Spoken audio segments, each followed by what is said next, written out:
nag-schedule tayo ng laro ng strong group sa Jones Cup at heto na nga, una nilang makakalaban ang team ng Chinese Taipei A sa July 13 linggo, tapos sunod-sunod na at tuloy-tuloy ang mga laro araw-araw sa isang linggo, kaya naman matira ang matibay sa torneyong ito, walang oras para magpahinga hanggang sa finals. Defending champions ang strong group sa Jones Cup at goal nila na makuha ang back-to-back title na hindi naman ganon kadali dahil na rin sa malakas-lakas rin ang team ng Chinese Taipei na masasabi natin na panalo na talaga sa finals last season. Nagawan lang ng paraan ng strong group na makahabol sa score sa pamamagitan ng pressure defense na agaw nila ng ilang ulit ang bola pagka-inbound pa lamang ng kalaban, tapos na-convert nila sa puntos. Lamang na lamang ang Chinese Taipei sa finals game na ito. Seconds na lamang ang natitira, yun nga lang talagang nagkamali sila sa mga plays at kilos na kanilang ginawa sa basketball court kontra sa team ng strong group. Yung hustle nga rin ng strong group sa depensa kitang-kita sa last seconds ng finals game.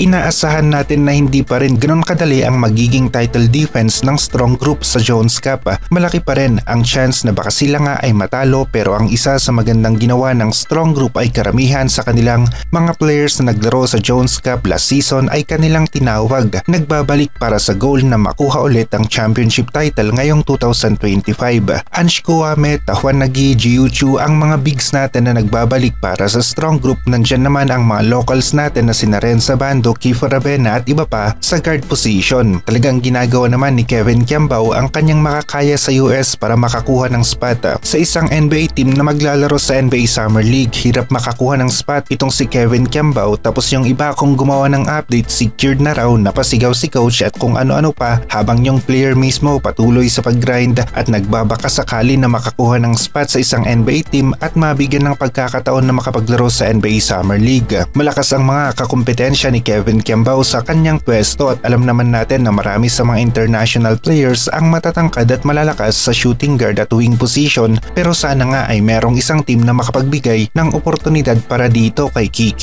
Nakita natin na may laban ang Gilas Women's National Basketball Team kontra sa team ng Japan at meron nga rin silang magagandang plays. Sumabay ng gusto at nakalamang pa ang ating Gilas Women's National Basketball Team sa unang parte ng laro. Mas angat ang kanilang opensa kontra sa team ng Japan. Malakas at ganado si Jack Animam, nakukuha niya ang mga offensive rebound para sa second shot na pumapasok naman. Meron pang pa-end one si Jack Animam sa play na ito, sumabit ang kanyang defender. Malakas ang laro ang nagagawa ng Gilas sa unang parte ng kanilang laro kontra sa team ng Japan. Magandang pasahan ang sumunod na eksena. Mula sa loob ang bola, kick out sa 3-point area, merong depensa, extra pass ang Gilas. Sa mas open na kakampi, isang solid play ang kanilang nagawa. Masasabi natin na mahirap ngang mapigilan ang Gilas sa una. Suabe ang kanilang opensa at hirap ang Japan na dumepensa. Vanessa De Jesus ang meron pang pa-step back sa play na ito at nagkaroon ng space, open ang tira, pumasok. Yun nga lang, bumawi kaagad sa opensa ang team ng Japan. Inangat nila ang antas ng kanilang laro, sunod-sunod ang pagpasok ng kanilang tira hanggang sa nakahabol sila sa score kontra sa Gilas team. Dikitan pa rin naman ang laro hanggang sa third quarter.